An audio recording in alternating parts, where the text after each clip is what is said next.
On paper, Eagle Pass is just a quiet Texas border town of 29,000.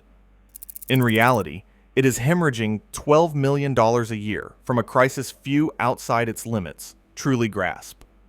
Hospitals now lose millions in migrant care, and disaster declarations barely keep services afloat. As finances collapse and officials beg for aid, could the Texas border crisis really bankrupt entire American counties? What is happening here goes far beyond headlines, and the numbers behind this unraveling demand a closer look. Rows of numbers in the Eagle Pass budget ledger tell a story of mounting pressure. In the last fiscal year, city officials allocated more than $12 million to border crisis response, an amount that dwarfs the usual emergency reserves for a town of just 29,000. Each line item, from overtime for police to emergency shelter contracts and ambulance surges, reflects a scramble to keep basic services running as costs spiral far beyond anything covered by local taxes or routine state aid. Disaster declarations have become almost routine. Maverick County issued multiple emergency orders from 2021 to 2023, each one a legal plea for outside help as local systems strained under the weight of new arrivals. County judge resolutions cite overwhelmed jails, exhausted first responders, and depleted budgets. Yet even with these declarations, many expenses land squarely on local shoulders. The city finance office documents repeated reallocations. Money shifted from infrastructure repairs and community programs to cover the latest wave of border-related expenses. Hospitals in Eagle Pass face their own fiscal cliff. Fort Duncan Regional Medical Center reported more than $8 million in annual uncompensated care, with migrant-related emergencies making up over half that total. IRS Form 990 for 2023 lists $15 million in care with no payment, a figure that nearly forced closure before a last-minute state intervention. City memos warn that without further relief, the next budget cycle could see deep cuts to ambulance service or even layoffs of essential staff. The city manager's internal emails, reviewed during recent council meetings, reference the risk of insolvency if these unfunded mandates persist. With each emergency declaration, Eagle Pass inches closer to a tipping point, reserves drained, credit stretched, and no guarantee of reimbursement from state or federal sources. Officials now openly discuss the possibility of bankruptcy, an unheard-of scenario for a Texas border town, but one spelled out by the numbers in every updated spreadsheet. As the fiscal year closes, Eagle Pass stands as a case study in how national policy choices cascade down to the smallest municipal ledgers, leaving local leaders to balance the books on the edge of disaster. September 2021 brought a scene to Del Rio that would haunt county ledgers for years.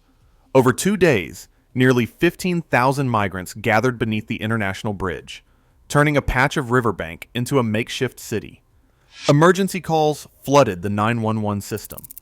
Dispatch logs show more than 200 calls every hour at the peak. County officials scrambled to deploy resources, authorizing overtime for sheriff's deputies, fire crews, and ambulance teams. Temporary water stations, portable toilets, and medical tents sprang up overnight. In the first week alone, the county spent $2 million just on basic logistics and guard overtime. By the time the bridge cleared, the immediate response had cost Val Verde County an estimated $6 million, an amount confirmed in county finance emails and emergency session minutes. The fiscal shock did not end when the crowds dispersed. The county's emergency services budget, which hovered around $18 million before the surge, jumped by 40% in the next budget cycle. Property tax rates were raised to cover the gap, hitting local homeowners and businesses already reeling from a collapse in tourism and retail sales. County commissioners debated which services to cut, but the demands on first responders and the jail only grew as border crossings continued. Hospitals faced a parallel UN-compensated care crisis.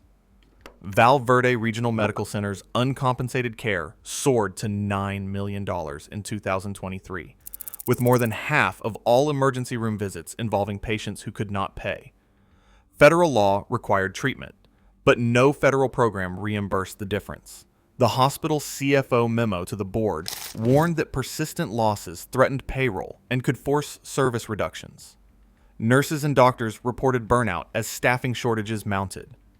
Ambulance crews spent hours waiting to offload patients, sometimes diverting to facilities hours away. The county auditor's year-end summary described the 2021 bridge surge as a fiscal wound that never fully healed. Even with state disaster declarations and appeals for federal help, most costs remained local. Each line in the emergency ledger, including overtime, medical supplies, and temporary shelter, became part of a multi-year drag on county finances. Del Rio's experience made clear that a single acute event could leave a permanent mark on the balance sheet, setting a pattern for border counties across Texas. Operation Lone Star began in March 2021 with a single directive from the governor's office. Texas would take border enforcement into its own hands. Within weeks, more than 10,000 National Guard troops and state troopers were deployed along the Rio Grande. The Texas Military Department's budget reports show the scale: over $11 billion spent through 2024, with costs rising every month. Barriers went up across Eagle Pass and Del Rio. Razor wire unspooled along the riverbank. Steel shipping containers were stacked too high, and later a line of bright orange buoys stretched across the water. State contractors logged 70,000 rolls of wire and hundreds of miles of fencing, while guard units rotated in and out of hastily built camps. The financial footprint of Operation Lone Star dwarfed anything local officials could have imagined. State records list $4 billion for personnel, $2 billion for barriers and logistics, and nearly $1.5 billion just to bus migrants to cities like New York and Chicago. In December 2023, the federal government sued Texas over the razor wire and river barriers, arguing that immigration enforcement falls under federal authority. The Supreme Court delivered its ruling in January 2024, a narrow 5-4 decision siding with the federal government and authorizing the removal of state barriers. Governor Abbott responded by ordering the National Guard to continue installations and to block federal agents from accessing certain riverfront areas. Court documents and state memos reveal a standoff, Texas insisting on its right to defend the border, Washington asserting control. Local costs soared as legal fights dragged on. Guard families faced deployments lasting months, with some reporting financial hardship from reduced civilian pay and the stress of long separations. On the ground, the boundaries between state and federal roles blurred, but the bills kept arriving, each lawsuit and each new mile of wire adding to a tab that would ultimately land back with Texas taxpayers and the communities already stretched to breaking. Ranchers along the Rio Grande now pay $10,000 a month just to keep their land secure, repairing fences, hiring patrols, and watching insurance premiums climb by 50%. Some properties held for generations are now impossible to sell. In town, business owners in Eagle Pass and Del Rio have seen revenues drop 40% since 2021. Hotels stand empty, restaurants close, and retail shops lock their doors.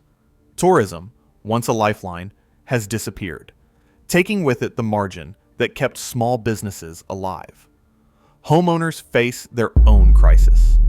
Appraisal records show property values near the river, and bridges have fallen 20 to 30%, but property taxes remain unchanged. Many families are stuck, unable to sell or refinance as the market collapses around them. Border Patrol agents now spend 80% of their time processing paperwork and transporting migrants. With agents pulled from patrol, local law enforcement faces overcrowded jails and emergency calls that go unanswered. The San Antonio Immigration Court backlog has soared past 100,000 cases, with wait times stretching up to 5 years.